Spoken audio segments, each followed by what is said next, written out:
Hello, I'm Pamela Fagan Hutchins, and welcome to Wine, Women, and Writing. This is a bi-weekly podcast where I talk to other authors about complex, authentic female characters, the real-life experiences they're based on, and how that translates into great reads for you and for me. I get to play fangirl and have a good time right along with you. And today I'm excited because I have Wall Street Journal bestselling author Judith Lucci with us, and she is the architect, creator, curator, and contributor to an upcoming Love Under Fire romantic suspense box set that is going to be out in just a couple of days, and it's already available for pre-order. So welcome, Judith, to the podcast. Hey, Pamela, thank you so much. I'm delighted to be here. It's so great to be able to talk with you and to talk about Love Under Fire, which is our 21-volume, never before published collection of romantic suspense novels. And we've got some tremendous authors there, and they have written some absolutely incredible books to share with everyone who purchases it. How are you able to convince authors? I'm going to go out on a limb here because I'm part of this box set and say, of the caliber you got, and me, so 20 great authors plus me. But how are you able to hook in such great authors into this cause? Most of these folks I have known since I began writing, fiction 5 or 6 years ago, and I've just kind of gone to know them, and we've shared information, and sometimes I've read their books and given them opinions in their content. So a lot of them are such good, absolutely fantastic authors that I wanted to try to, and most of them love animals. That's the other thing.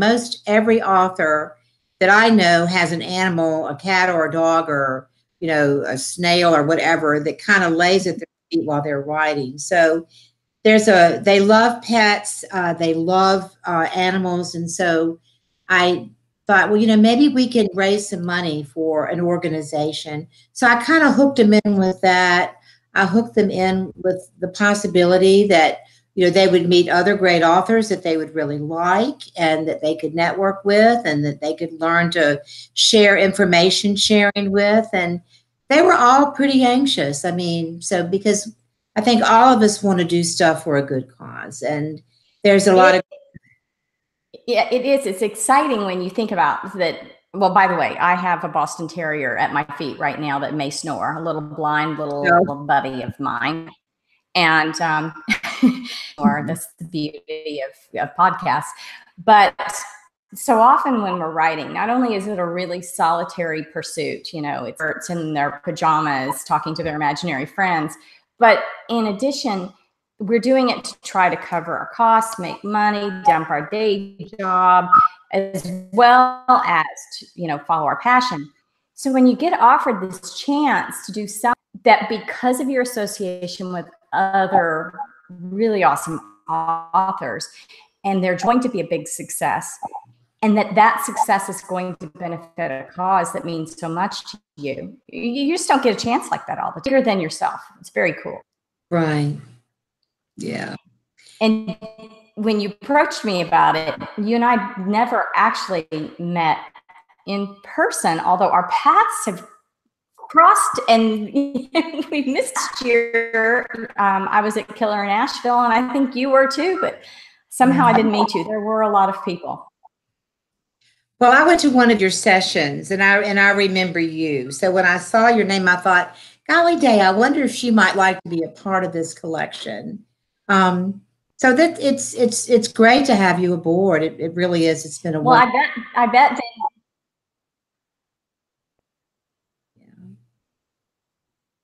It's been a lot of fun for me. Well, if you went to one of my sessions, you probably saw my husband's story, as well as married. And so for my contribution to his name doesn't go on the credits, but he's always in the dedication because he is always the one that brainstorms the characters with me. Do you have a writing partner or people that you work on your stories most closely with?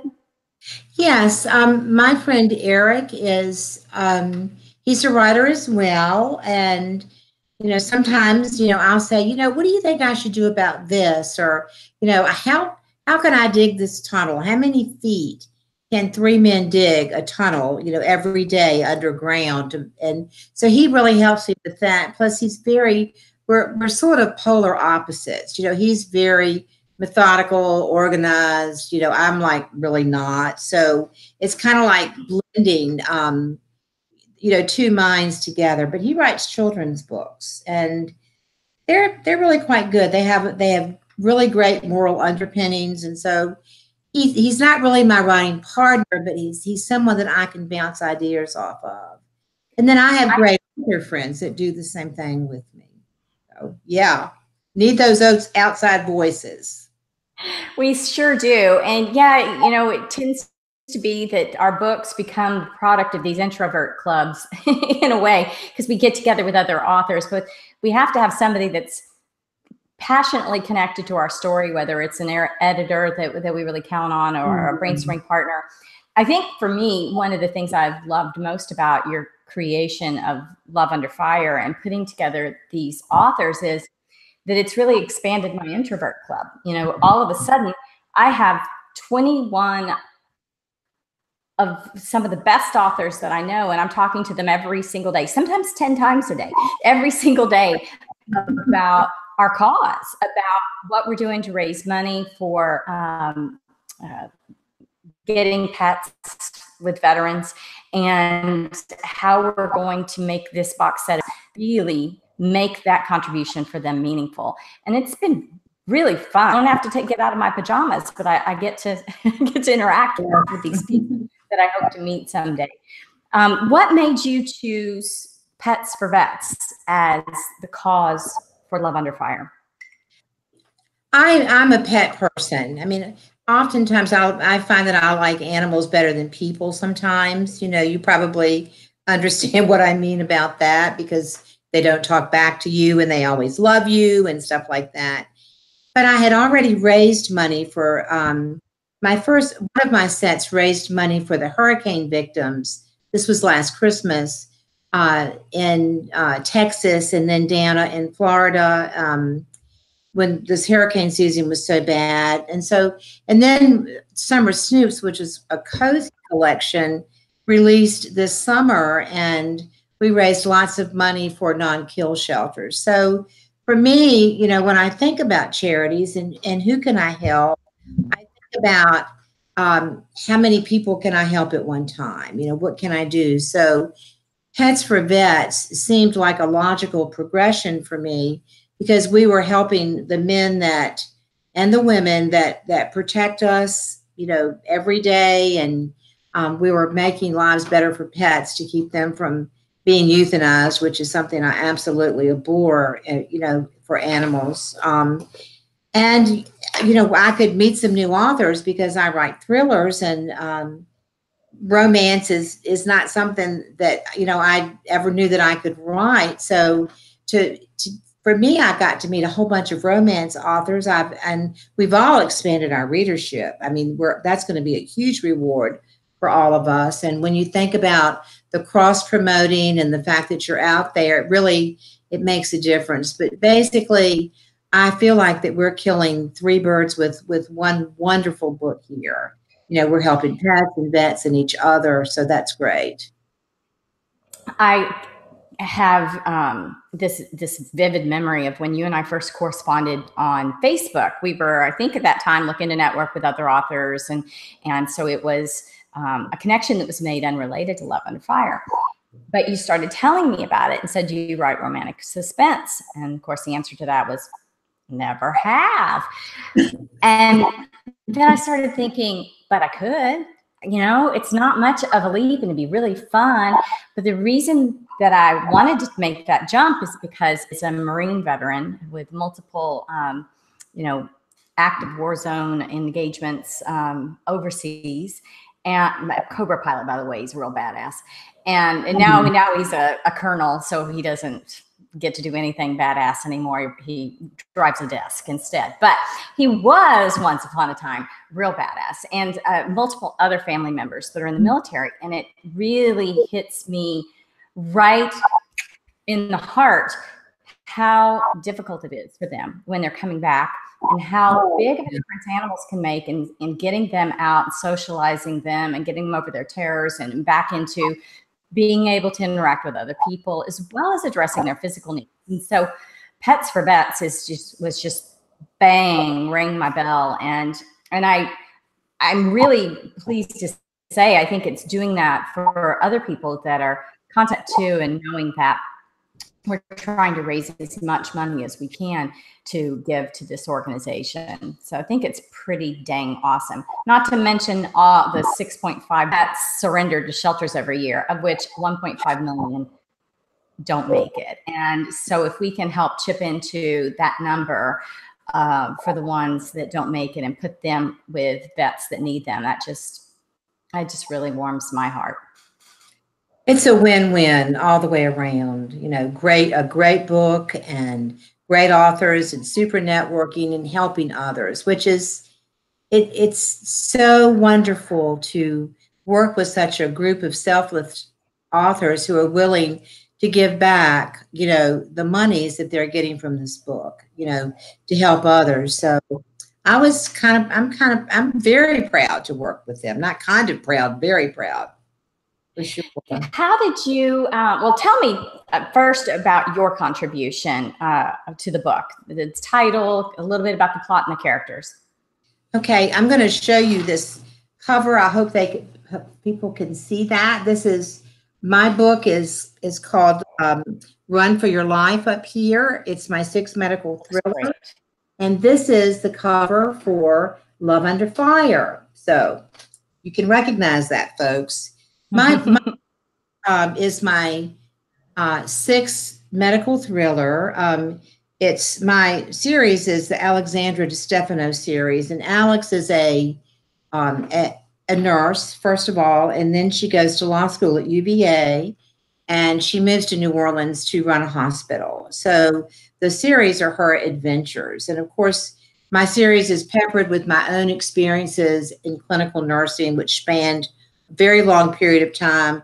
Some of the really bad things that happened, some of the really good things that happened are throughout the books. And Alex, you know, she's very invested in quality care and being good to people. And she's constantly, you know, fighting the chief financial officer because he sees people as widgets and, you know, not individual people. So she struggles a lot. And she also struggles in her love life. And she's very vulnerable, just like most of us out there. So I created her kind of based on the very best assets of some of the people that I've worked with throughout my life. She's from a very political family. Her grandfather, Adam Patrick Lee, is the most powerful man in Congress, and he's very outspoken, and he says things sometimes that he really shouldn't, and he makes people angry. Our enemies he makes angry, but he's very supportive of the U.S. military. He runs covert spy operations, black ops, and Alex, you know, has been living under his influence. So her journey to New Orleans is the first time she's been away from her home, and she has a hard time, you know. And in Run for Your Life, the newest one that's included in Love Under Fire, she has returned home to Windley Farm because there have been threats against the home by foreign operatives. So she's kind of back there, and the story unfolds, and she literally has to run for her life, and it's a difficult journey.